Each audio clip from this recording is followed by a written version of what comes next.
Hello, dear friends. I welcome you all to my Institute English Cosmos. Uh, Previous year questions of drama. In that series, this is my third video.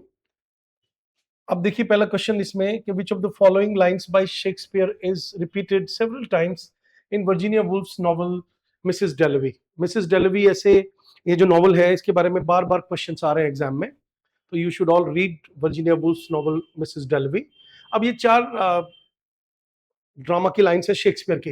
If music be the food of love play on, तो ये इसका answer नहीं है.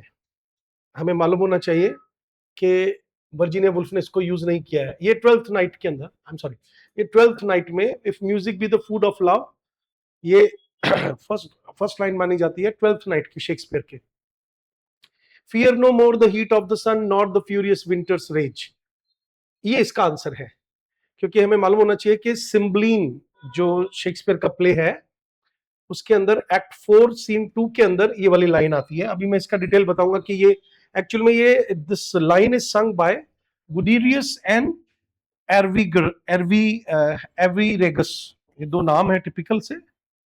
ये funeral song है. ये दो singer हैं actually, these are not the famous characters, लेकिन ये क्वेश्चन बन रहा है.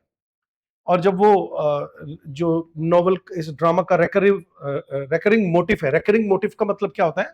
रेकरिंग मतलब बार बार आना, और मोटिव का मतलब एक कोई सीन जो बार बार दिखाया जाता है उसको मोटिव कहा जाता है.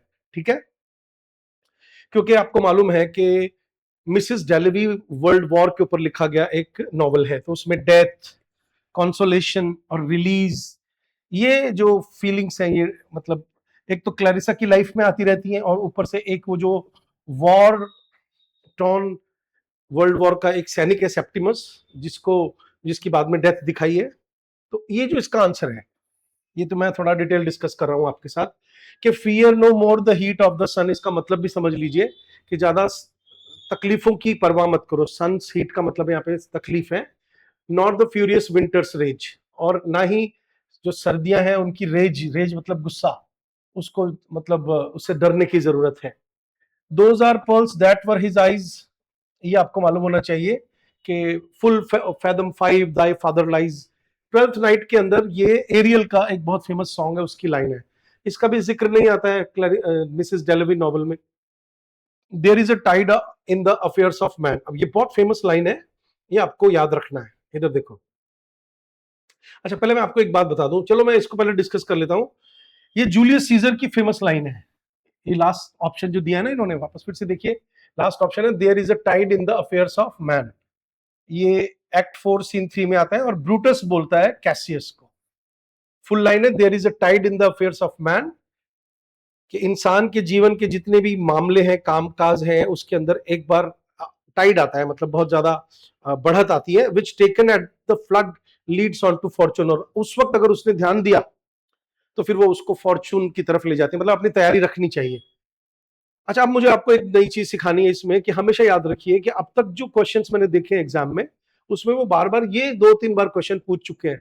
But you should also know that Virginia Woolf के मिसेस डेलवी के अंदर ऑथेलो की भी लाइन को कोट किया गया है. इसका मतलब है कि there are 2 particular dramas of Shakespeare जिनका कोटेशन आता है. ऑथेलो का एक एक्ट 2 सीन 1 का, if it were now to die it were now to be most happy. ये ऑथेलो का बोला हुआ डायलॉग है कि अगर इस वक्त मर जाएं तो ये सबसे अच्छा क्षण है मरने का, इस वक्त मेरे को खुशी मिलेगी मरने में. ये क्लैरिसा जो है, जो हमारी मिसेस डेलवी की हीरोइन है. अब देखिए, मिसेस डेलवी का भी क्वेश्चन बनता है कि डेलवी उसका सरनेम है, तो उसका फर्स्ट नेम क्या है? That is Clarissa. वो रिकॉल करती है it in connection with her intense youthful happiness with Sally Seton. Sally Seton एक उसकी होमोसेक्सुअल पार्टनर रही है बचपन में, क्योंकि उसमें होमोसेक्सुअलिटी की थीम भी है. तो मैंने इतना टाइम दे दिया आपको. एक क्वेश्चन को इतना ज्यादा टाइम नहीं देना चाहिए, क्योंकि नहीं तो बहुत सारे क्वेश्चंस हैं. तो पहले बताइए बात समझ में आई कि नहीं आई, है ना? तो कमेंट सेक्शन में लिखिए. कमेंट सेक्शन में जरूर लिखा करो बच्चों. अगर आप हमारा वीडियो देख रहे हो, फर्स्ट टाइम आए तो उसको सब्सक्राइब करो, और ताकि सब्सक्रिप्शन से मुझको थोड़ा सा आइडिया लगता है कि भाई हाँ, मुझे और वीडियोस बनाने हैं, मेरे सब्सक्राइबर्स बढ़ रहे हैं. तो ये क्वेश्चन समझ में आ गया. अब सेकंड क्वेश्चन देखिए जरा. Identify the important theatres of the Elizabethan period. अब आपको मालूम होना चाहिए कि उसमें स्वैन और ग्लैब दो ग्लोब, द ग्लोब का नाम सुना होगा, स्वैन का नाम सुना होगा. जो नोट्स आपको मिले हुए हैं, जो बच्चे यहाँ पे तैयारी कर रहे हैं, इंग्लिश कॉस्मॉस में नेट की उनको जो जिस लेवल के नोट्स मिले उसमें थिएटर्स की पूरी डिटेल दे रखी है, और मैंने जो लेक्चर दिया था तब भी समझाया था। पीकॉक और ग्रैंड थिएटर्स के नाम नहीं है, इसका मतलब है बी और सी इसका ऑप्शन होना चाहिए। तो आंसर तो आपको समझ में आ गया कि इसका आंसर ये है। इसका मतलब है, हमेशा ध्यान रखो जब मैं बताता हूँ क्लास में कि थिएटर के बारे में बात चल रही, तो they will ask you questions not only on the drama but the other details of that time. फिर इसकी थोड़ी डिटेल आप देख लीजिए फटाफट से, ताकि इस क्वेश्चन को थोड़ा कम टाइम मिले। भाई आप सबको मालूम होना चाहिए कि पीकॉक थिएटर जो है वो नहीं है एलिजाबेथन एज का, ठीक है, इसीलिए इसको हमने हटा दिया। ग्लोब थिएटर है, आपको पता ही है, ये 1599 में बना था। लॉर्ड चैम्बरलेन्स मैन की कंपनी ने इसके अंदर काम किया था, जिसका मेंबर था हमारा शेक्सपियर, ठीक है। और ये बहुत फेमस थिएटर है, आज भी है। ये जल चुका है एक बार, और 1613 में इसके अंदर आग लग गई थी, और उसके बाद कौन सा प्ले उस आग लगने के बाद दोबारा खेला गया, आग कौन सा प्ले परफॉर्म करते वक्त लगी, जैसे हेनरी एट का परफॉर्मेंस चल रहा था जब इसमें आग लग गई थी, क्योंकि राजा को सलामी देने का सीन करना था, क्योंकि जो राजा गद्दी पर बैठा था उस जमाने में असली राजा, और जो पास्ट का राजा हेनरी दिखा रहे थे, तो राजा को खुश करने के लिए तोप की सलामी दी गई। तो चिंगारी से वो, आपको पता है कि वो वुडन स्ट्रक्चर होते थे उस जमाने में, तो ये गटेड डाउन भी हो गया था, इसका भी क्वेश्चन आया हुआ है। फिर स्वैन थिएटर है 1595 में साउथवर्क नाम की जगह पर इंग्लैंड के अंदर बना, मेजर पब्लिक प्ले हाउस था, उसके अंदर बहुत अच्छी इंटीरियर डेकोरेशन थी और बहुत लार्ज ऑडियंस बैठ सकती थी, ठीक है। तो ये जो पिकॉक और ये इसका आंसर नहीं है, तो इसका आंसर हो गया ग्लोब एंड स्वैन, तो ये इजी क्वेश्चन था। अब आ जाओ, which among the following recent novel is a retelling of Sophocles Antigone. अब देखिए, बहुत ही स्टैंडर्ड का क्वेश्चन मेरे हिसाब से इन्होंने पूछ लिया है। क्यों? क्योंकि आपको पता होना चाहिए कि एंटिगनी जो है वो सोफोक्लीज का लिखा हुआ प्ले है, ठीक है। सोफोक्लीज के जो प्ले हैं उसके बारे में थोड़ी जानकारी लेते हैं। देखो, सोफोक्लीज का जो प्ले एंटिगनी है वो इडिपस के जो 4 बच्चे होते हैं जो उसकी मां से पैदा होते हैं, ये कहानी मैं बता चुका हूं आपको कि इडिपस जो प्ले है सोफोक्लिस का लिखा हुआ, उसमें इंसेस्ट करता है, और वो गलत फहमी में अपनी माँ से शादी करके, और जो उसके 4 बच्चे पैदा होते हैं, तो उसके अंदर उसके एक भाई को उसका मामा मार देता है। तो वो कितना अच्छे तरीके से अपने भाई को एक रिचुअलिस्टिक बैरियल देना चाहती है, मतलब दाह संस्कार करना चाहती है, लेकिन उसका मामा जो है उसको करने नहीं दे रहा, क्योंकि वो इलेजिटिमेट संतान है। अब वो पुरानी कहानी है, उसको लेटेस्ट तरीके से किसने लिखा है? तो इसका आंसर है कमीला शैम्सी, होम फायर। आंसर तो मैंने आपको बता दिया, अब लेकिन इसकी थोड़ी डिटेल हमें पता होनी चाहिए कि ये कौन सा नॉवल है, कहां लिखा गया है, ठीक है। अब ध्यान से देखिए, होम फायर 2017 में छपा, भी लेटेस्ट छपा हुआ नॉवल है, अ मॉडर्न रिटेलिंग ऑफ एंटिगनी। एक बहुत फेमस है, द पाशा सिबलिंग्स इसमें बताए गए हैं। Story parallels Antigone with Aneeka, Aneeka नाम की लड़की है, उसको एंटिगनी के तौर पे पैरेलल दिखाया गया है। परवेज को पॉलिनिसिस दिखाया गया, उसका भाई जिसकी डेथ हो जाती है। और करामात लोन जो है वो क्रियोन है, यानी कि मामा, जो उस लड़के का यानी कि पॉलिनिसिस का दाह संस्कार होने देना नहीं चाहता है। तो पैरेलल करके कहानी लिखी गई है। फिर इसमें जो दूसरे ऑप्शन है उनको भी स्टडी कर लेते हैं कि भाई फियोना मॉजली का एलमेट क्या है। तो फियोना मॉजली का एलमेट भी 2017 में छपा। ये डेब्यू नॉवल है, यानी कि शुरुआत का novel, about Daniel and Kathy, siblings living with their father in rural Yorkshire, explores family class violence, land and dispossession। तो ये अलग तरह का नॉवल है, ठीक है। फिर आते हैं तीसरे ऑप्शन पे, कि तीसरे ऑप्शन का जो नॉवल है वो ज्यादा फेमस है, जेडी स्मिथ का लिखा हुआ है, इसका नाम है swing time, novel about 2 mixed race girls, ठीक है। रेशियल थ्योरी आजकल हमारे सिलेबस में है 9th यूनिट में। Tracy and the unnamed narrator whose friends dance and divergent lives explore race, class and ambition and identity। ये ज्यादा फेमस है, ध्यान रखिएगा, इसका नाम लिख लो। इसका क्वेश्चन ऑप्शन में, जब जब किसी भी क्वेश्चन को ये ऑप्शन में पूछते हैं ना, तो इसका मतलब है लेटर आगे के एग्जाम्स में उस पर डिटेल में पूछ लेंगे। मोहसिन हामिद का नाम आपने सुना होगा, ये पाकिस्तानी राइटर है जिनका एग्जिट वेस्ट है, मैजिकल रियलिस्ट यानी कि पोस्ट मॉडर्न नॉवल है, माइग्रेशन नॉवल है, about Nadia and Saeed who escape a war-torn country through mysterious doors, explores migration। ये इस तरह के नॉवल बहुत लिखे जा रहे हैं, डिस्प्लेसमेंट, लव एंड बॉर्डर्स, ठीक है। ये जो पढ़े लिखे मुस्लिम्स हैं उनके पॉइंट ऑफ व्यू से लिखा गया नॉवल है। अब थोड़ा और डिटेल जान लेते हैं कि जो कमीला शैम्सी का होम फायर है, वो मैंने अभी बताया कि पाशा सिबलिंग्स है उसमें, जिसमें इश्मा, अनीका और परवेज है, whose lives are shaped by their father's jihadist past. क्या होता है कि उनका जो फादर है वो जिहादी था, एंड ब्रिटेन्स पॉलिटिकल क्लाइमेट, वहां रहते थे। तो परवेज लीव्स फॉर सीरिया, तो परवेज जो है वो सीरिया एक मुस्लिम कंट्री वहां के लिए रवाना होता है, but later tries to return, और वापस आना चाहता है। ये इसकी कहानी डिस्कस कर रहा हूं। While Anika fights desperately to bring his body home, the conflict intensifies when Anika falls in love with Karamat Lone's son Amon, while Karamat is the British Home Secretary. The novel ends tragically echoing Sophocles' Antigone. मतलब main चीज आपको जो बताई मैंने इसमें ये है कि इसमें तुर्की देश का रेफरेंस आएगा, एंटिगनी का रेफरेंस आएगा, इनके कैरेक्टर्स के नाम पूछ सकते हैं। फिर एक क्वेश्चन अगला चौथा देखिए फटाफट से।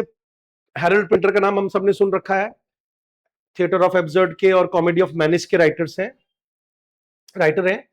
Once admitted that he first became aware of the dramatic power of the pause from seeing a popular American comedian.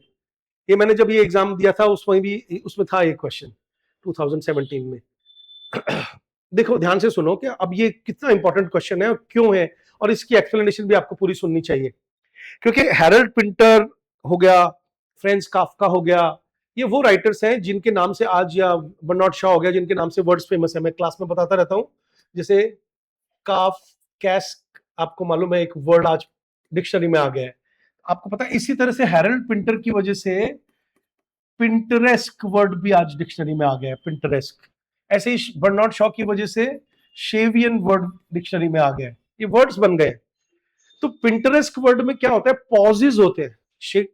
Harold Pinter ने अपने ड्रामाज में पॉजेज दिखाए बीच बीच में, और वो पॉजेज जो है वो बहुत कुछ कह देते हैं।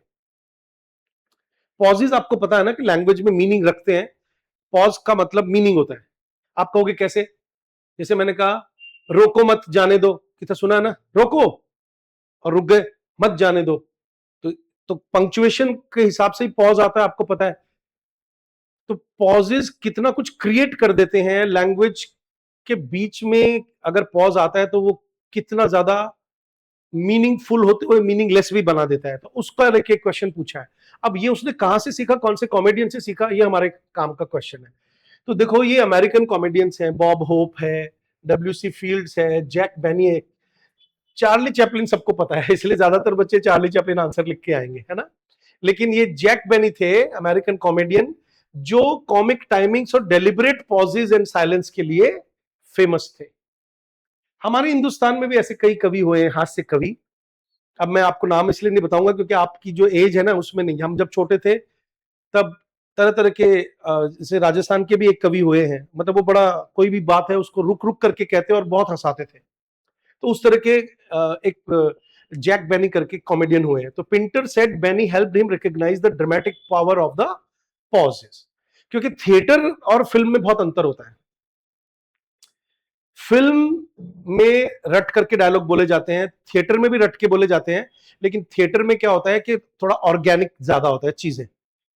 फिर उसके बाद बॉब होप का ऑप्शन दिया है, वो अमेरिकन कॉमेडियन है, एंटरटेनर है, लेकिन वो रैपिड फायर जोक्स के लिए फेमस है। वो वन लाइनर और टॉपिकल ह्यूमर के लिए फेमस है, जैसे हमारे कपिल के कॉमेडी शो में आता है थोड़ा थोड़ा। फिर डब्ल्यूसी फील्ड है, वो American comedian actor known for his sarcastic wit and misanthropic characters. ज्यादातर उनके कैरेक्टर मिसएंथ्रोपिक होते हैं, मतलब कि मानवता के दुश्मन और कॉमिक ड्रिंकिंग पर्सोना। तो ये भी इसका आंसर नहीं है। चार्ली चैपलिन तो आपको पता है बहुत पहले हुए थे, और हैरोल्ड पिंटर ने शायद ही उनसे कुछ सीखा हो, ठीक है, क्योंकि वो फिल्म में काम करते थे, ना कि वो स्टेज के ऊपर। तो एक ट्रैम्प कैरेक्टर शो किया है, यानी कि एक मजदूर गुंडा मवाली टाइप का कैरेक्टर, ठीक है। गुंडा मवाली तो मुझे नहीं कहना चाहिए, ट्रैम्प का मतलब है जिसका घर नहीं होता है। अब क्वेश्चन ये है कि वेयर डिड पिंटर से दिस। एक और मैं अपनी मर्जी से एक्स्ट्रा चीजें बता रहा हूं क्या, क्योंकि क्वेश्चन बनता है। So Pinter discussed his death to Jack Benny in interviews, including an interview about Peter Hall's film the homecoming. जो होम कमिंग है इनका ड्रामा है, उसमें फिल्म बना रहे थे पीटर हॉल। तब उन्होंने ये फेमस बात कही थी जो अखबारों में छपी थी और बहुत फेमस हो गई कि अच्छा इतने बड़े ड्रामेटिस्ट ने एक कॉमेडियन से भी कुछ सीखा हो, ठीक है। और फिर पिंटर पॉज, जिसको आज अपन पिंटरेस्क बोलते हैं, अभी अभी समझाया देखिए मैंने उसको, what we call Pinter pause, owed a lot to Benny whom he had seen at the London Palladium in the 1950s। अब ये इंपॉर्टेंट क्यों है? In Pinter a pause is not empty silence, जैसे मैंने आपसे कहा, समझे? पॉज जो है वो कहते हैं कि संगीत पॉज में होता है। It can express tension, threat, uncertainty, power, क्योंकि आपको पता है जब कोई आदमी चुप हो जाता है तो उस वक्त वो क्या बोलेगा, उसने पावर अपने हाथ में ले ली। कि जब तक वो बोलेगा नहीं तब तक हमें पता ही कैसे चलेगा, है ना? तो पावर भी होता है इसमें, हेजिटेशन हो सकता है, और इनएबिलिटी और अनविलिंगनेस टू स्पीक। इसका मतलब है पॉज का ये भी मतलब है कि कितना ही पूछ ले मैं जवाब नहीं देता, है ना? Hence the term Pinterest is strongly associated with pause, silence and menace. Menace का मतलब होता है थ्रेट, एक तरह का, आपको मालूम होना चाहिए ये, इसीलिए इस तरह की इसकी जो इनकी जो कॉमेडीज है उनको कॉमेडी ऑफ मेनिस भी कहा गया है। एक क्वेश्चन बड़ा अच्छा पूछा इन्होंने, अगला पांचवा, all the world is a stage and all the main and women merely players. आप सबको पता है कि ये एज यू लाइक इट का एक बहुत फेमस सॉन्ग है। क्वेश्चन पूछा है कि occurs in Shakespeare's as you like It which character says the line. सबको पता है कि इसमें उस प्ले में दो जेक्स है, तो ये जो जेक्स है वो एक मेलंकलिक कैरेक्टर है, पता होना चाहिए आपको। मेलंकलिक, मेलंकलिक कैरेक्टर मतलब उदास रहता है, और जोकर है, एक तरह का क्लाउन है, गहरी गहरी बातें करता है। शेक्सपियर ने अपनी सारी फिलोसॉफिकल और गहरी बातें अपने जोकर्स को दे रखी है, ठीक है? सीलिया नहीं बोलती है, रोजालिंड नहीं बोलती है, और टचस्टोन भी नहीं बोलता है। तो आंसर तो आपको मिल गया। अब थोड़ा जानकारी लीजिए जरा कि the famous all the world is a stage speech is spoken by Jaques in William Shakespeare's as you like it play, ये पता होना चाहिए, एक्ट 2 7 सीन नंबर 7 में आती है, ये क्वेश्चन भी आया है।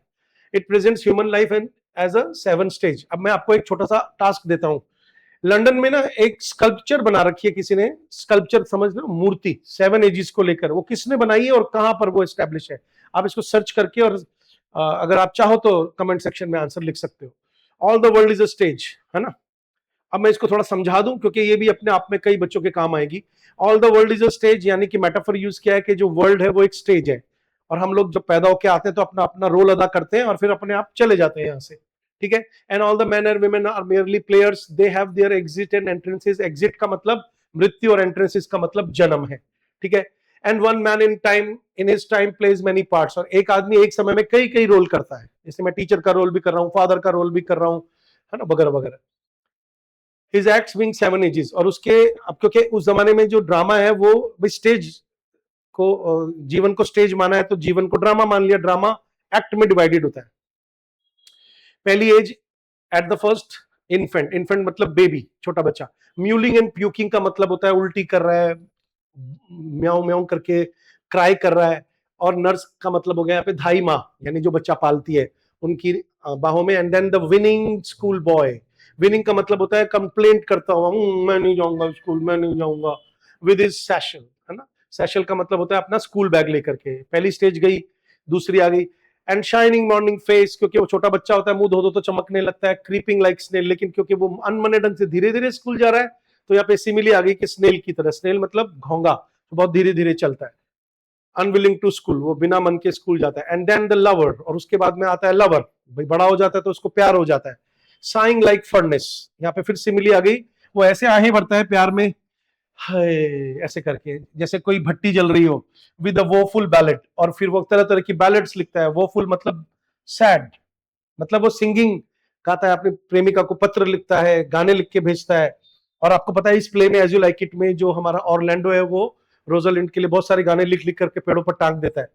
Made to his mistress eyebrow, और वो अपने जो प्रेमिका है उसके आईब्राउज की तारीफ करते हुए खूब गाने लिखता है। तो ये मैं फास्ट थोड़ी पोएम पढ़ा रहा हूँ, मुझे मालूम है कि कई बच्चों को अजीब लग रहा होगा कि क्यों पढ़ा रहे हैं सर, लेकिन मुझे अपना काम करने दो। मुझे मालूम है कि जो भी पढ़ा दूंगा उतना ही कम है। उसके बाद वो कोई नौकरी लगता है, यानी सेलर, है ना, वॉरियर बन जाएगा, सॉरी सोल्जर बन जाएगा, फुल ऑफ स्ट्रेंज ओथ्स। और जो क्योंकि वो सोल्जर बन गया तो तरह तरह के राजाओं के अंडर काम करेगा, तरह तरह की कस्में खाएगा। बियर्डेड लाइक द पार्ड, और लेपर्ड की तरह उसकी दाढ़ी आ जाएगी, यानी वो जवान हो जाएगा और ताकतवर भी हो जाएगा क्योंकि पार्ट दिखाया, खुखार हो जाएगा। यानी आप खुद देखिए कि एक नेगेटिव इमेज का भी इसमें राइटर ने यूज किया है, क्योंकि सैनिक जो होगा वो मारेगा ही, कौन सा किसी की को जीवन दान देगा। जेलस इन ऑनर, और वो फिर पॉलिटिक्स करेगा क्योंकि किसी और को सम्मान मिल गया तो मुझे क्यों नहीं मिला, वगैरह वगैरह। Sudden and quick in quarrel, और लड़ने झगड़ने लगेगा, बहुत प्रोटेक्टिव हो जाएगा अपने रेपुटेशन को लेकर के। कितना गहरा लिखते हैं शेक्सपियर। देखिए यहाँ पे कितनी गहरी बात कर दी कि जब हम काम करने लगते हैं तो थोड़ा पॉलिटिकल हो जाते हैं। जितने भी नेता हैं कितने पॉलिटिकल हैं, एक दूसरे को गिराने में लगे हुए हैं, सत्ता परिवर्तन करने में लगे हुए हैं। सीकिंग द बबल रेपुटेशन, अब यहाँ पर रेपुटेशन को बबल कह दिया क्योंकि शेक्सपियर ग्रेट राइटर है, कह रहे हैं कि रेपुटेशन ज्यादा समय तक तो टिकती नहीं है, कि कोई भी आदमी उसका कुछ ही समय के लिए नाम होता है, फिर उसके बाद में दूसरे लोगों का नाम हो जाता है और उसको लोग भूल जाते हैं, इसलिए उसको बबल का है। इसका मतलब कि वो फालतू में ही एक ऐसी रेपुटेशन चाहता है जो फ्रेजाइल है, यहाँ पे मैंने लिखा है फ्रेजाइल है, टेम्पररी है, even in the cannons mouth, और यहां तक कि वो तोप के गोले में भी मुंह देने को तैयार है, मरने के लिए भी तैयार है। यानी राइटर कहीं ना कहीं क्रिटिसाइज कर रहा है कि वो अपनी ग्लोरी बढ़ाने के लिए, शान बढ़ाने के लिए, नाम लेने के लिए मरने को तैयार हो जाता है। कब? जब वो सोल्जर होता है। एंड देन द जस्टिस, फिर वो जज बन जाता है। मान लीजिए किसी एज में उसको थोड़ा बड़ी उम्र में कोई बड़ी पोस्ट मिल जाए, इन फेयर राउंड बेली, और फिर वो मोटा हो जाता है। यहाँ पे सटायर किया गया है जजेस के ऊपर विद गुड केपन लाइन। केपन का मतलब होता है अच्छा खासा खाना खाते हैं, अच्छी खासी लिविंग में जीते हैं, ठीक है। With eyes severe and beard of formal cut, उनके अपीयरेंस थोड़े से सीरियस हो जाते हैं। आईज सीवियर का मतलब होता है देखने में ऐसे लगता है जैसे वो सिंसियर लोग हैं, है ना। और बियर्ड ऑफ फॉर्मल कट का मतलब है अपनी दाढ़ी को फॉर्मल तरीके से कटवा लेते हैं, और पहले उनकी दाढ़ी बड़ी हुई होती थी क्योंकि वो दिखाना चाहते हैं कि भाई हम जवान हैं। फुल ऑफ वाइज सॉज, सॉज का मतलब होता है सेइंग्स, कहावतें, बड़ी बड़ी कहावतें कहते हैं, बुद्धिमानी की मॉडर्न इंस्टेंसेस देते रहते हैं क्योंकि जजेस हैं। कितना बड़ा सटायर किया है जजेस के ऊपर कि जजेस कुछ नहीं होता है, वो तरह तरह के कमेंट करते रहते हैं पढ़ करके और याद करके। And so he plays his part, और ऐसे वो अपना पार्ट परफॉर्म करता है। सिक्स्थ एज शिफ्ट करती है into the lean and slippered pantaloon, है ना। पैंटलून का मतलब होता है एक खास किस्म का कपड़ा जो पहना देते हैं एक बूढ़े आदमी को ताकि वो बार बार खिसके नहीं, है ना। तो उसको पैंटलून बोलते हैं, जिससे पैंट वर्ड आया है ना। उसको पतला हो जाता है, उसको ये पहना देते हैं, बेल्ट वेल्ट वो बांध नहीं सकता, समझ रहे हो। विद स्पेक्टिकल्स ऑन नोज, और उसके ऊपर चश्मा चढ़ जाता है नाक के ऊपर, एंड पाउच ऑन साइड, और एक बैग लटका देते हैं जिसमें हर चीज होती है। कभी देखना किसी ऐसे बुजुर्ग को, wearing glasses and carrying small bag, his youthful hose. हाँ हाँ हाँ। अब यहाँ पे ये राइटर कह रहा है कि एक जमाने में जो उसके कपड़े होते थे जवानी से भरे हुए, वेल सेव्ड, अब उस सैशे में, यानी कि उस पैंटलून के साथ, उसके साथ जो एक बैग बांध दिया गया ना, पाउच का मतलब बैग, उसके अंदर वो अपने जवानी के किस्से रखता है, क्योंकि वो कोई भी आदमी मिलता है उसको बताता रहता है, उसमें बड़े अच्छी तरीके से संभाल के रखता है। अ वर्ल्ड टू वाइड, और क्योंकि उसको वो चला नहीं जाता है उससे, तो उसके पास वो सब चीजें रहती है। इसके कई गहरे मीनिंग है। फॉर इज श्रंक शैंक, उसकी जो वो पतला हो जाता है, कहने का मतलब है उसकी जो लेग्स हैं, शैंक मतलब पिंडलियां वगैरह, वो श्रंक हो जाती हैं, पतली हो जाती हैं। And his big manly voice, और वो जो मोटी बेस वॉइस थी उसकी, मर्दानगी लिए हुए, turning again towards childish treble, और वो पतली आवाज हो जाती है जैसे कोई बांसुरी बज रही हो बच्चे जैसी। And whistles in his sound, और वो बोलता है तो आवाज ऐसे निकलती है, ऐसे आवाज है, पतली आवाज। कभी देखना बुजुर्ग कैसे बोलते हैं, बहुत बुजुर्ग। और लास्ट सीन क्या होता है जो मैंने थोड़ी सी एक्टिंग की है बेकार सी, उसके बारे में किसी को बताना मत। That ends with this strange eventful history, इस तरह से उसका जो जीवन है, उसकी ये जो बड़ी चकाचौंध बड़ी हिस्ट्री रही है, वो धीरे धीरे खत्म हो जाती है। इस सेकंड चाइल्डिशनेस, क्योंकि जब वो बूढ़ा होता है तो एक तरह से दोबारा बच्चा बन जाता है। एंड मेयर ऑब्लिवियन, और सब उसको भूलना शुरू करते हैं। और जब वो बुजुर्ग हो जाता है, कौन ध्यान रखता है बुजुर्गों का ज्यादा, है ना। उस कल्चर की बात चल रही है, हमारे यहाँ तो रखते ही है। सेंस का मतलब होता है विदाउट, विदाउट दांत, without eyes, without taste, without everything. धीरे धीरे धीरे धीरे उसकी सब चीजें खत्म हो जाती है। तो ये मैंने पूरी पोएम भी पढ़ा दी जल्दीबाजी में, ताकि किसी ने नहीं पढ़ रखी होगी तो उनको ये मौका मिल गया आज।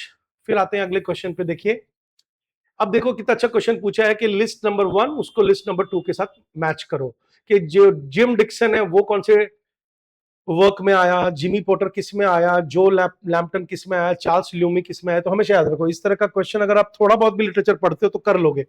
अब सबको मालूम है कि जो जिमी पोटर है वो बहुत फेमस है, लुक बैक इन एंगर, जो एक क्लासिक ड्रामा है, कल्ट ड्रामा है, उसमें आता है।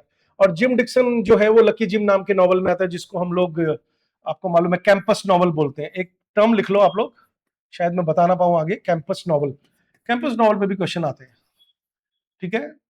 और लुक बैक इन एंगर, जिससे एंग्री यंग मैन का कॉन्सेप्ट दिया,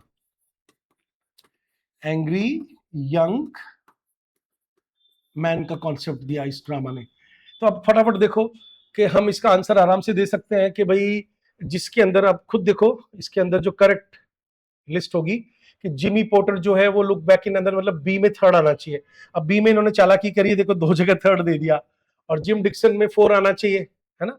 तो ए का 4 कहां दे रखा है, इन्होंने दोनों ही जगह पर चालाकी कर दी, इसलिए अब हमको थोड़ा सा ध्यान रखना पड़ेगा कि इसका मतलब हमें सी और डी भी पता होना चाहिए। सी डी के लिए मुझे आपको लेके चलना पड़ेगा इस तरफ। करेक्ट मैच तो आपको नजर आ ही गया होगा वैसे, ये देख लीजिए आप ध्यान से कि ए का फोर्थ है, बी का थर्ड है, सी का फर्स्ट है, और ये इसका मतलब इसका आंसर फर्स्ट है। ठीक है, इसका मतलब है कि जो फर्स्ट है, ध्यान से देखिए, सी यानी कि जो लैम्पटन है वो आता है रूम एट द टॉप, एक फेमस नॉवल है। अब मैं इसकी डिटेल समझाता हूं, देखो आपको इन चारों की डिटेल देखो। जिम डिक्सन मैंने अभी बताया, लकी जिम जो 1954 में आया, ये किंग्सले एमिस का लिखा हुआ है, कॉमिक नॉवल है जिसको अपन कैंपस नॉवल बोलते हैं।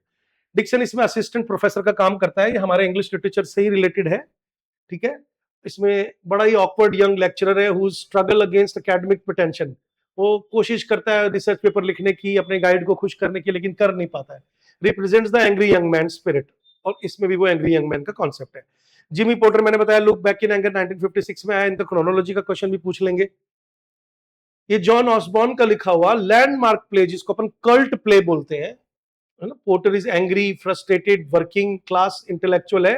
वर्ल्ड वॉर के बाद की स्थिति है जब नौकरियां नहीं थी और टैक्स बहुत देना पड़ता था, तो उसमें सेंट्रल कैरेक्टर है ये, और वो एंग्री यंग मैन मूवमेंट का को रिप्रेजेंट करता है। फिर जो लैम्पटन है, रूम एट द टॉप 1957 में आया, ये जो ब्रेन्स का नॉवल है बच्चों। Lampton is an ambitious young man determined to rise socially and economically, exposing post war class division, यानी कि इसमें क्लास डिवीजन को लिखा हुआ। इसका मतलब है जो लैम्पटन भी बहुत फेमस कैरेक्टर है। आगे अभी क्वेश्चन नहीं आए तो अगले में कहीं क्वेश्चन आपको दिख जाएगा इसके ऊपर। ठीक है, हालांकि ये 2017 में आया हुआ है।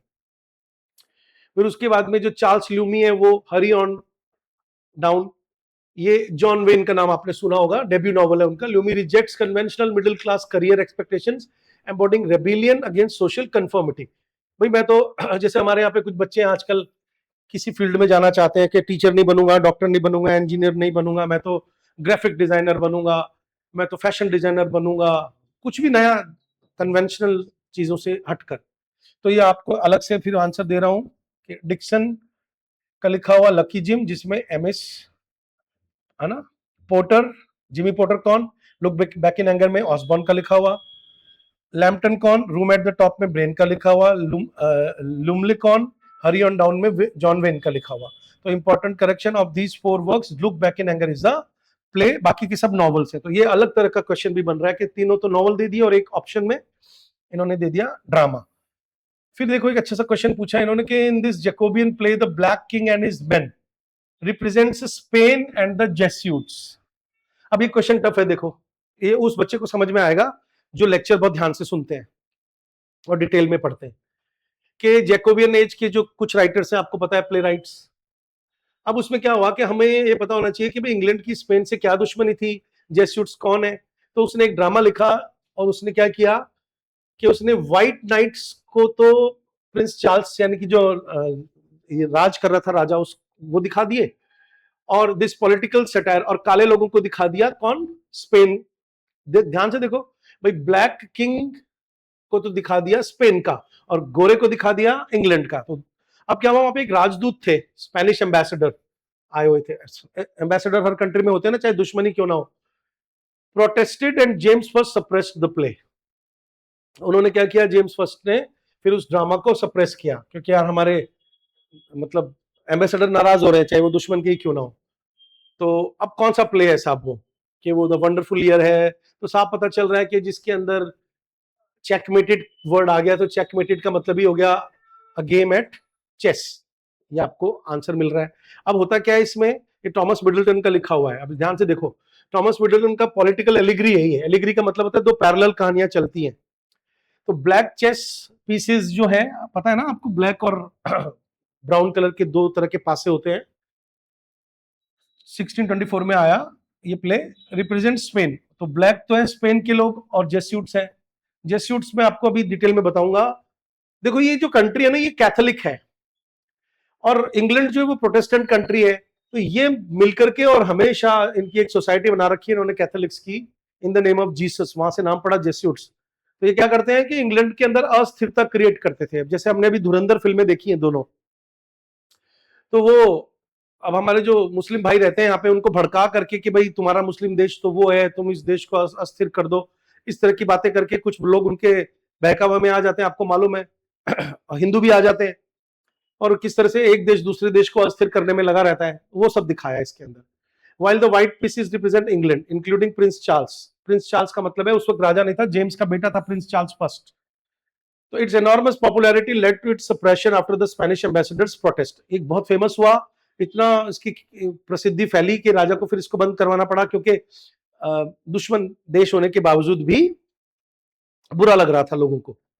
अब इसमें ध्यान से देखिए कि ऑप्शन है जरा कि द वंडरफुल ईयर है, वो इसका आंसर क्यों नहीं है। ये तो एक प्रोज पैम्फलेट है थॉमस डेकर का लिखा हुआ, जिसमें जेम्स फर्स्ट के गद्दी पर बैठने को की खुशियां मनाई गई है। तो ये भी हमें पता होना चाहिए, ठीक है। फिर आपको पता होना चाहिए कि इसके अंदर जो बाकी के ऑप्शन है, ध्यान से देखो, जैसे अ किंग नो किंग, ये फ्रांसिस ब्यामंट एंड फ्लेचर, हमारे इंग्लिश लिटरेचर में ब्यामंट एंड फ्लेचर ने मिलकर के अराउंड 200 के आसपास 300 के आसपास प्लेस लिखे हैं।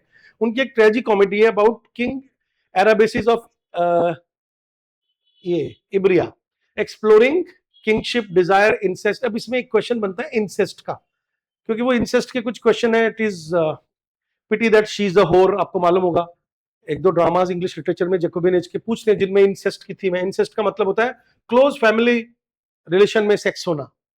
नाइट ऑफ द बर्निंग पेसल मैंने क्लास में भी पढ़ाया था, और मैं हर बार बच्चों को बताता हूं कि देखो इसके डबल मीनिंग है, ठीक है। बर्निंग पेसल जो है वो ह्यूमन पिनिस के साथ लिंक किया जाता है, और इसमें ड्रामा विद इन ड्रामा है, मतलब मेटा थिएट्रिकल है ये। इसके 2 क्वेश्चन ऑलरेडी आ चुके हैं। तो फ्रांसिस ब्यामंट का कॉमिक प्ले है जिसमें वो पैरोडी निकालते हैं, पैरोडी समझते हो ना, मजाक उड़ाते हैं, रोमांस का शिवलरिक ड्रामा है एंड पॉपुलर थिएटर। और पॉपुलर थिएटर का भी मजाक उड़ाया, इसीलिए इसमें थिएटर में थिएटर दिखाया गया है, ठीक है। Specially through the intrusive citizen and his wife, मतलब लोग ऑडियंस में से उठ उठ करके एक्टिंग करना चाहते हैं ड्रामा में, ऐसा करके एक प्ले दिखाया। फिर आ जाओ कि इसके अंदर हमें और क्या पता होना चाहिए। देखो इंग्लैंड स्पेन कॉन्फ्लिक्ट सबको पता होना चाहिए कि राइवलरी वाज बोथ रिलीजियस, क्योंकि इसका आंसर जो है भाई ये क्यों दिखाया, क्यों हमें इसका क्वेश्चन दोबारा पूछ लेंगे कि इंग्लैंड के जो पासे हैं उनको व्हाइट दिखाया और जो स्पेन के उनको काला दिखाया, क्योंकि एक रिलीजियस और पॉलिटिकल दुश्मनी थी दोनों कंट्री में। प्रोटेस्टेंट इंग्लैंड था, एलिजाबेथ के अंडर हो गया था, कैथोलिक पता होना, प्रोटेस्टेंट हेनरी VIII के अंडर ही हो गया था। लेकिन उसके बाद में आपको मालूम होगा कि उसकी एलिजाबेथ की बहन आई थी ना, मेरी, जिसको ब्लडी मेरी बोलते हैं, मतलब उसने इतने सारे प्रोटेस्टेंट्स को मारा कि इसका मतलब है कि वो जो एंग्लिकन चर्च है या प्रोटेस्टेंट चर्च है वो कंटिन्यू नहीं चला, एलिजाबेथ के बाद ये कंटिन्यू रहा, ठीक है। तो इन्होंने क्या किया, ये अपोज करते थे कैथोलिक स्पेन को अंडर फिलिप II, और Spain supported effort to restore Catholicism in England, और ये चाहते थे कि पूरा का पूरा कैथोलिक इंग्लैंड कैथोलिक बन जाए, जबकि इंग्लैंड सपोर्ट करता था डच प्रोटेस्टेंट रेबल्स को, है ना। अच्छा, वो अपने प्रोटेस्टेंट रेबल्स जो स्पेन के अंदर जो जो लोग प्रोटेस्टेंट थे ना, ये उनको सपोर्ट करते थे। जैसे इंडिया के अंदर कुछ ना कुछ ऐसा चल रहा है कि आपको रोज पाकिस्तान के अंदर हमारे जो दुश्मन है उनको अचानक से गोली मारते हुए दिखाया जा रहा है कि उसकी फलाने में जगह मौत होगी, उसकी ढिमकाने जगह, और वो हमको अभी जंतर मंतर की फंडिंग में इनका नाम आया पाकिस्तानियों का, आपको मालूम होना चाहिए। समझ लो ना, इसका मतलब कहीं ना कहीं ये दोनों देश के जो पॉलिटिकल लीडर्स है वो आपस में एक दूसरे को अस्थिर करते रहते हैं। So the conflict culminated in Spanish armada of 1588। अब ये आपको पता होना चाहिए, बहुत इंपॉर्टेंट क्वेश्चन है, इससे नेशनलिज्म की स्पिरिट बढ़ गई थी इंग्लैंड में। 1588 में इन्होंने स्पेनिश आर्मडा को, आर्मडा का मतलब होता है बहुत सारे जहाज अटैक करने इंग्लैंड पे आए और इंग्लैंड के लोगों ने उनको सैनिकों ने हरा दिया, और फिर एलिजाबेथ गई थी मतलब सैनिकों की पोशाक पहन करके और सैनिकों को चीयर करने, तो ऐसे करके वो एक कॉन्फ्लिक्ट आपको पता होना चाहिए। फिर जेस्यूट पता होना चाहिए, Society of Jesus founded by Saint Ignatius of Loyola in 1540। ये रोमन कैथोलिक रिलीजियस ऑर्डर है that became major force of counter reformation. एक और क्वेश्चन बन रहा है, देखो रिफॉर्मेशन को, यानी कि कैथोलिसिज्म से प्रोटेस्टेंटिज्म की तरफ लोग जब आ रहे थे तो ये सोसाइटी ने उनको बहुत ज्यादा कमजोर करने की कोशिश की, और उन्होंने कैथोलिसिज्म को डिफेंड करने की कोशिश की प्रोटेस्टेंटिज्म के खिलाफ। और बाकी ये डिटेल में आपको बता चुका हूं कि गेम ऑफ चेस में क्या दिखाया गया है। तो अब आ जाओ 8वें क्वेश्चन पे। One of the plays among the following contains the characters Cal, Gib, Dan and Mac, identify the play. ये क्वेश्चन 3 से 4 बार आया हुआ है ना। ये सेकंड शेपर्ड्स प्ले के कैरेक्टर है बच्चों, क्योंकि एवरीमैन के कैरेक्टर सभी बच्चे पढ़ते हैं, बहुत फेमस प्ले है, आपको मालूम है ना, मोरालिटी प्ले है ये। कासल ऑफ परसेवरेंस में भी नहीं आते हैं और द मार्शल्स में भी नहीं आते हैं, तो इसकी तो मैं डिटेल आपको, अच्छा हाँ, मैं ये कहना चाह रहा था कि कोई स्टूडेंट अगर चाहे तो ये पीडीएफ मेरे से व्हाट्सएप करके मांग सकता है, ठीक है, कि भाई ये जो पीडीएफ है वो हमें दे दो, क्योंकि वो हो सकता है उनको स्टोर करने का मन करे, जो मेरे स्टूडेंट है वो भी मांग सकते हैं और जो स्टूडेंट्स नहीं है वो भी मांग सकते हैं। The second Shepard's play Wakefield mystery cycle है, आपको मालूम होना चाहिए कि वहां पे मोरालिटी प्लेस की साइकिल्स चलती थी। साइकिल का मतलब होता है एक साइकिल में कई कई प्लेज होते थे, जिसमें ये कॉल गिब एंड डॉ यानी डैन शेपर्ड्स हैं, while Mac is the comic thief who steals their sheep. It combines the shepherd's comic episode with the nativity story. Nativity story लिख लीजिए, क्या होता है नेटिविटी, बोलते हैं क्राइस्ट के बर्थ को, ठीक है, तो नेटिविटी की पोएम्स भी लिखते हैं। और ये जो देखो वहां पे क्या होता है, जैसे हमारे यहाँ पे ग्वाले दिखाएंगे ना फिल्म में, तो हम उनको हमेशा प्रणाम ही करेंगे क्योंकि कृष्ण भगवान ग्वाले थे, तो उनके यहाँ पे जो भी शेपर्ड दिखाया जाएगा ना, तो वो उसको थोड़ा सा प्योर मानते हैं, रिलीजियस थीम के साथ जोड़ के देखते हैं। एवरीमैन जो है वो 1495 में आया, अनोनिमस है, इसका राइटर का पता नहीं है, ठीक है, जिसके अंदर डेथ जो है वो बुलाती है और फिर गुड डीड्स बचाते हैं एवरीमैन को। एवरीमैन एक कैरेक्टर है और वो कोई भी हो सकता है, हम में से, आप में से। फिर castle of Perseverance morality play है, जो मैक्रो मैन्युस्क्रिप्ट में आता है 1425 में, जिसमें मैनकाइंड को दिखाया गया है स्ट्रगल करते हुए between virtue and vices through out the stages of life. तो देखा जाए तो चारों के चारों ही क्वेश्चन इन्होंने मोरालिटी प्ले के पूछ लिए, ठीक है। फिर आगे बढ़ते हैं, देखो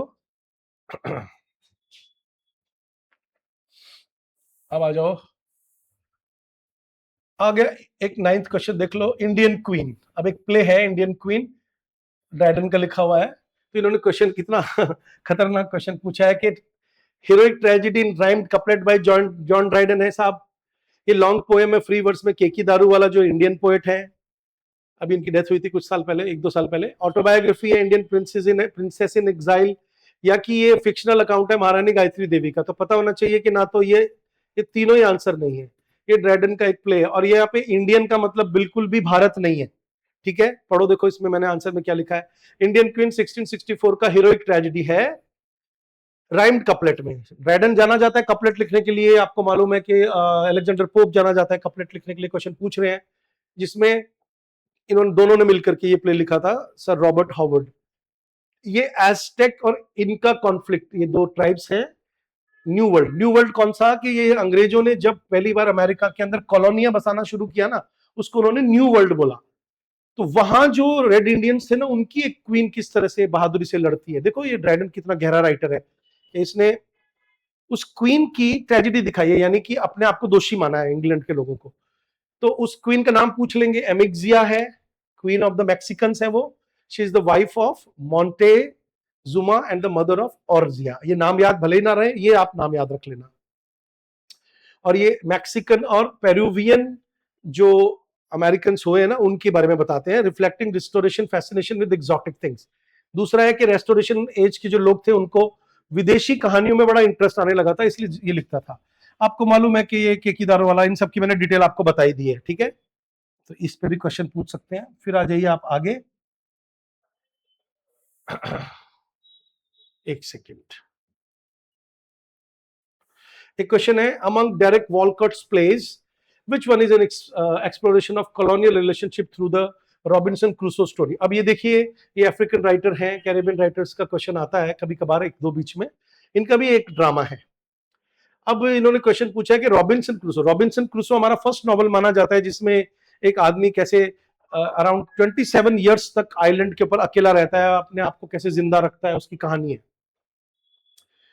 तो पेंटोमाइम है, dream on the monkey mountain है, Ti Jean and his brothers है, या कि शैलेटन है, ठीक है। तो आपको एक तो पता होना चाहिए, और इसकी पूरी डिटेल देता हूं आपको, ताकि आपको इससे रिलेटेड कोई भी क्वेश्चन आए अगली बार तो आप कर लो। डेरेक वॉलकॉट का नाम अगर आपने नहीं भी सुना तो याद रखो, ये कैरेबियन राइटर है बच्चों, कैरेबियन है ना, सेंट लुशियन के। और ये क्या करते हैं, मेजर वॉइस है पोस्ट कॉलोनियल कैरेबियन लिटरेचर की।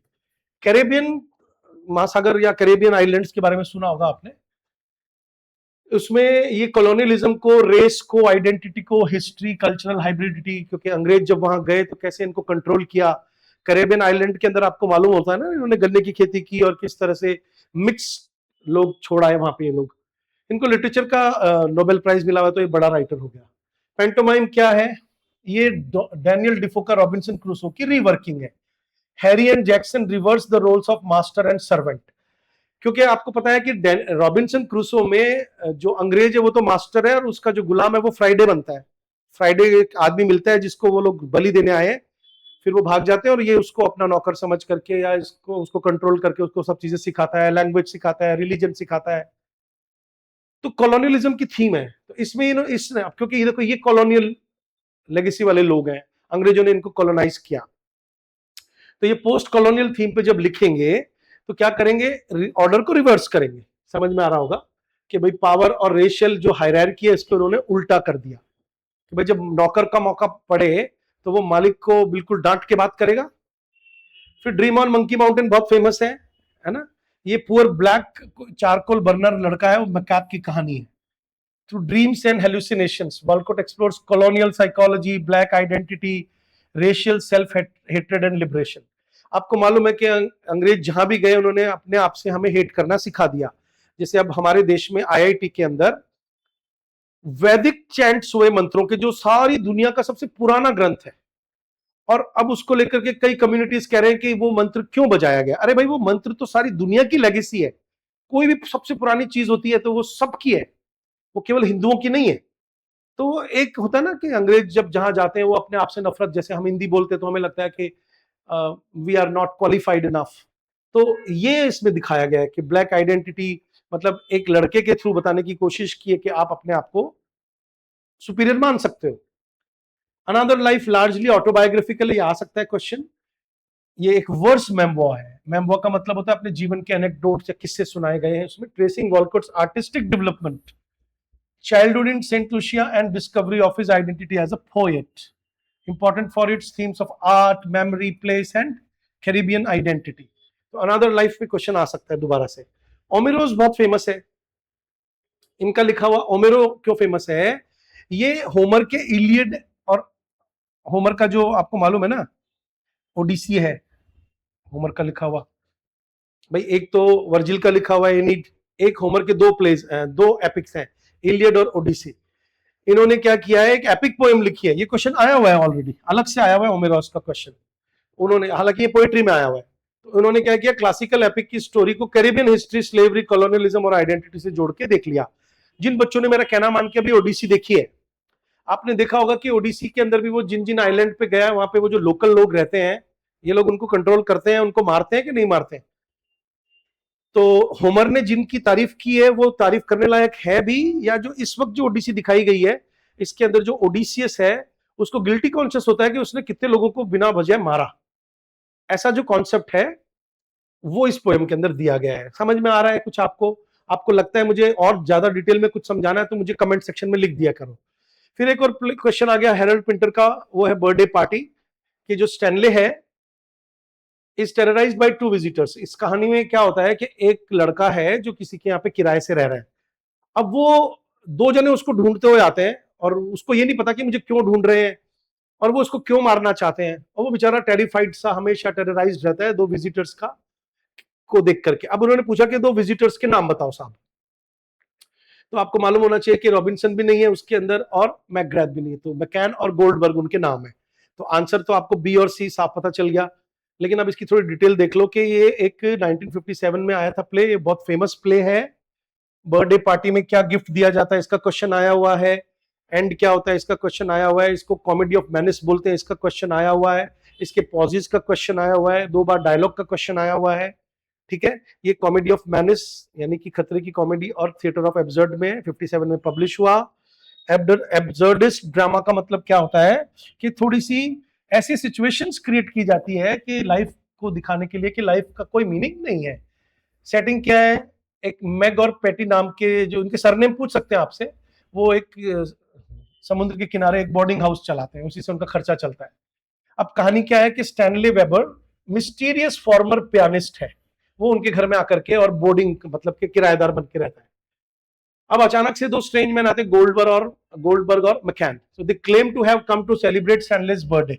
अब स्टैनले को खुद को ही नहीं पता कि मेरा बर्थडे है, but the celebration gradually becomes a terrifying interrogation. लेकिन वो बर्थडे पार्टी धीरे धीरे वो उससे तरह तरह के क्वेश्चंस पूछने लगते हैं और खतरे का माहौल क्रिएट कर देते हैं। पार्टी के अंदर स्टैनले सब्जेक्टेड टू बिजा क्वेश्चन एंड आंसर। बिजा मतलब बिजा, अजीबोगरीब, है ना। लूजेस इज साइकोलॉजिकल स्टेबिलिटी, वो पागल की तरह हो जाता है and is eventually taken away by the, और दोनों जने उसको फिर एक व्हील बरो में डाल करके ले जाते हैं। एंडिंग क्या दिखाई है कि उसको एक व्हील बरो से घसीट करके और फिर एक कार में डाल के ले जाते हैं। तो पैटी प्रोटेस्ट करती है, Stan, don't let them tell you what to do. ये इंपॉर्टेंट नहीं है इतना। तो ये सब थोड़ा सा एक्स्ट्रा मैंने यहाँ पे लिख दिया है कि इसमें पिंटरेस्ट ड्रामा है, कॉमेडी ऑफ मैनिस है, पॉजेज, साइलेंस, ये सब इसमें आता है बच्चों। लाइट का चले जाना, बीच में डायलॉग का रुक जाना, एक एक डायलॉग के अलग अलग मीनिंग निकलना, छोटे छोटे डायलॉग्स होना, पावर स्ट्रगल होना, ये सब दिखा रखा है। इसमें एक दो कैरेक्टर देखो बड़े इंपॉर्टेंट है। मैक बोल्स का कैरेक्टर बहुत फेमस है। ये लड़की, ये एक मिडिल एज्ड औरत है, शायद थोड़ी उससे भी बड़ी उम्र की, बोर्डिंग हाउस की ओनर है ये। लेकिन ये जो स्टैनले वेबर है ना, इसके साथ में फ्लर्ट करती है। और लुलू नाम की एक पड़ोस में लड़की रहती है, वो फालतू में ही रोमांटिक रिलेशनशिप में आना चाहती है, ठीक है, उनके घर के बगल में रहती है। इस तरह का क्वेश्चन भी वो लोग पूछ सकते हैं आपसे।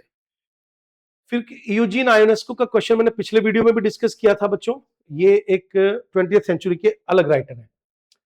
उनके एक ड्रामा में बड़ा एक ग्रोटेस्क यानी कि बड़ी भयानक एक इमेज आती है कि एक मुर्दा उन्होंने घर में छुपा रखा है, कॉप्स मतलब मुर्दा, उसकी एक पैर जो है वो स्टेज पर दिखता है और वो धीरे धीरे स्टेज पे पैर बढ़ता चला जाता है, which begins to grow large as the play progresses in a menacing way, और menacing manner मतलब खतरा उत्पन्न करता है।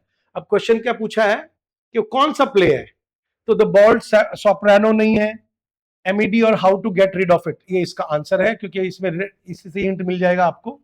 एग्जिट द किंग और द लेसन, ठीक है। अब आते हैं कि यूजीन आयोनेस्को को थोड़ा पढ़ लेते हैं, 2 मिनट लगेंगे, पढ़ लो चलो, कोई बड़ी बात नहीं है।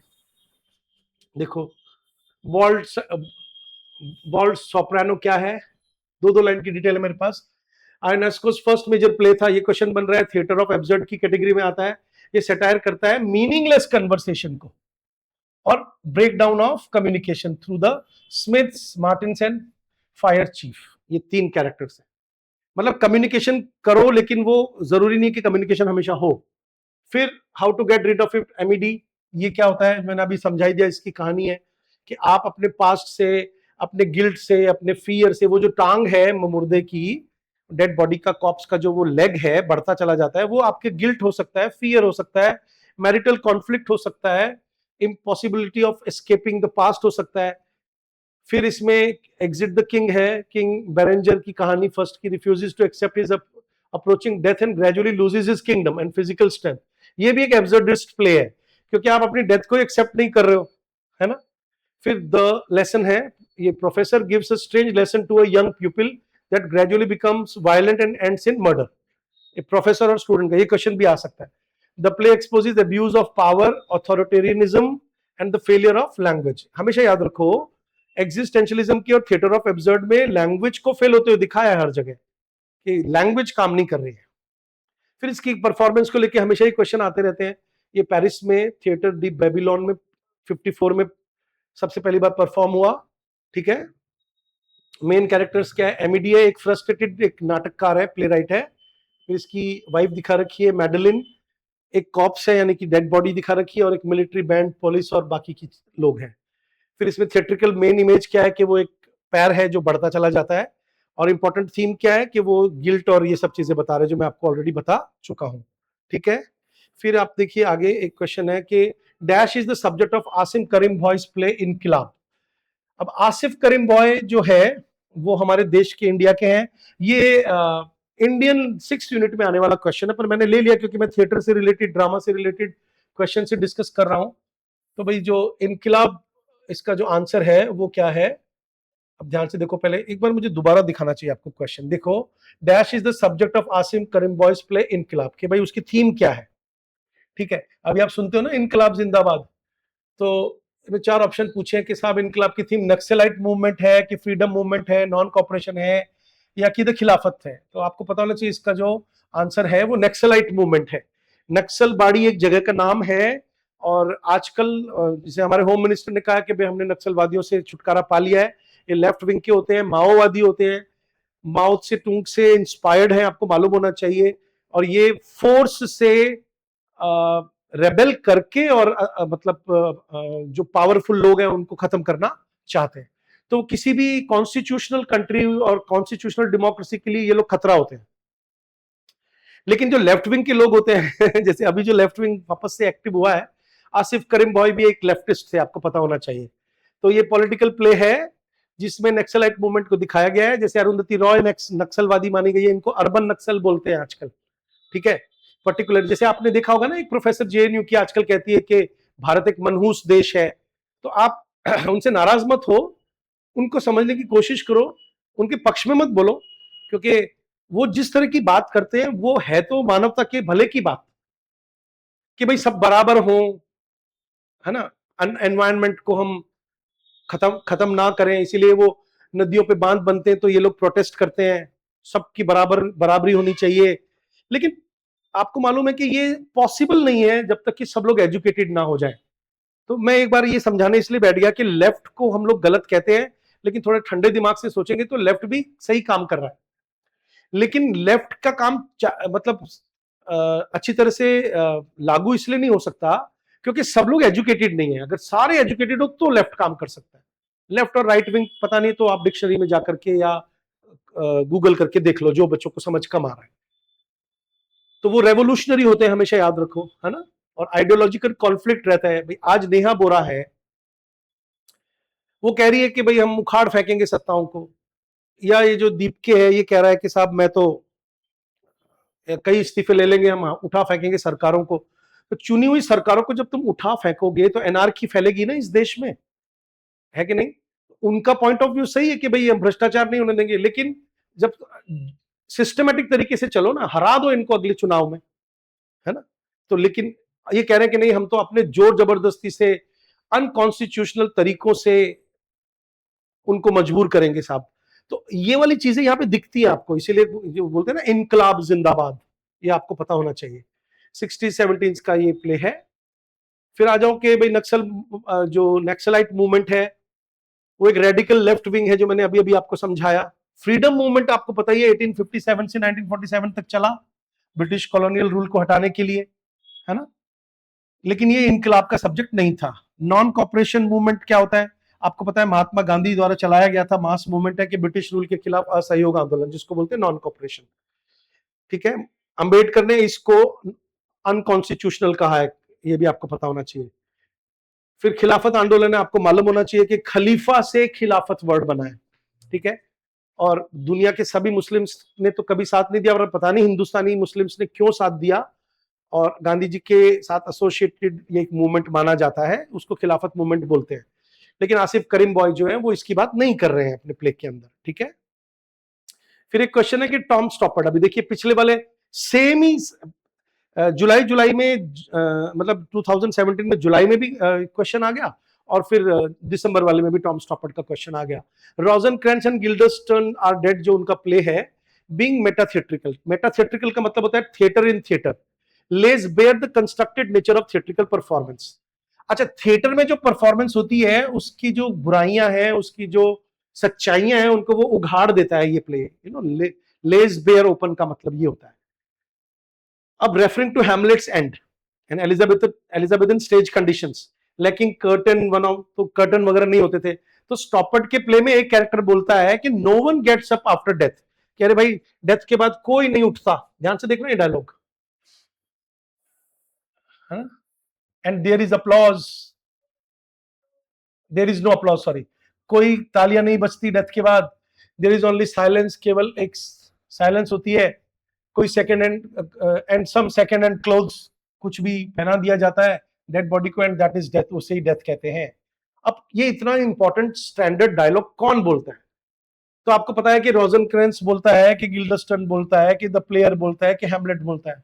तो ये आंसर है, इसमें प्लेयर बोलता है ये डायलॉग, क्योंकि प्लेयर परफॉर्म कर रहा है।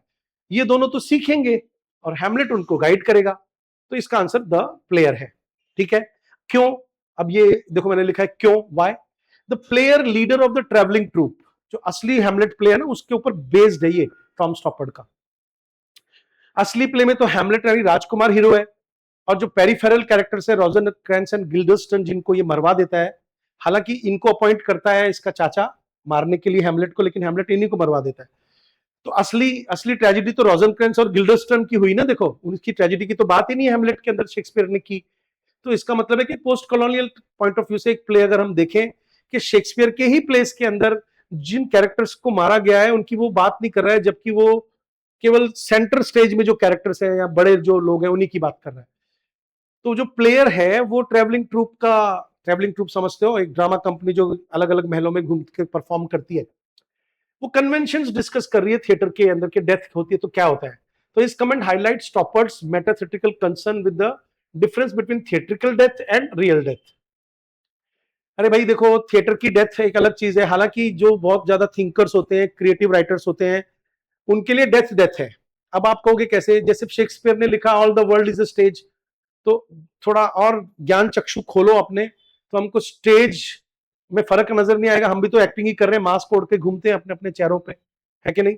और ये बड़ा फेमस डायलॉग आता है कि no one gets up after death. असली डेथ में तो कोई उठता ही नहीं है, लेकिन स्टेज में तुम्हें एक मौका और तो मिला डेथ के बाद कि तुम उठ करके बोलते हो कि भाई चलो सीन कंप्लीट हो गया। फिर असली जब डेथ होती तो कोई अप्लॉज नहीं होती, कोई तालियां नहीं बजती, जबकि जब हेमलेट परफॉर्म हुआ और हेमलेट की डेथ होती सब खड़े होकर ताली बजा रहे होंगे ना, भाई कितना अच्छा डेथ दिखाई है, कितनी बढ़िया एक्टिंग की है डेथ की। There is only silence and some second hand clothes. अब ये थोड़ा आपको अजीब लगेगा, सेकंड हैंड क्लोथ्स का मतलब होता है कि भाई उसको कुछ भी पहना दो डेड बॉडी को, उसी डेथ कहते हैं, ठीक है। तो ये सब 1966 का प्ले है, ये ट्रैवलिंग ट्रूप के द्वारा परफॉर्म होता है। इसके अंदर थिएटर वर्सेस रियलिटी को एक थीम माना गया है कि थिएटर और रियलिटी में क्या डिफरेंस है। देखा जाए तो ना तो रियलिटी भी एक थिएटर है और थिएटर भी एक तरह की रियलिटी है। डेथ देखो ना, डब्ल्यू बी ईट्स ने एक जगह लिखा है ना कि here comes Cordelia, here come Ophelia, King Lear, कि हम सब अपने अपने पार्ट प्ले कर रहे हैं, हमारे पास टाइम भी नहीं है दुख मनाने का। देखो बड़े बड़े राइटर ऐसे बात करते हैं, डेथ है, फेट है, आइडेंटिटी है, लैंग्वेज है, एग्जिस्टेंशियल अनसर्टेनिटी है। पता होना चाहिए कि टॉम स्टॉपर्ट के प्लेस जो है वो एग्जिस्टेंशियलिज्म पर बेस्ड है, थिएटर ऑफ एब्सर्ड पर बेस्ड है, ठीक है।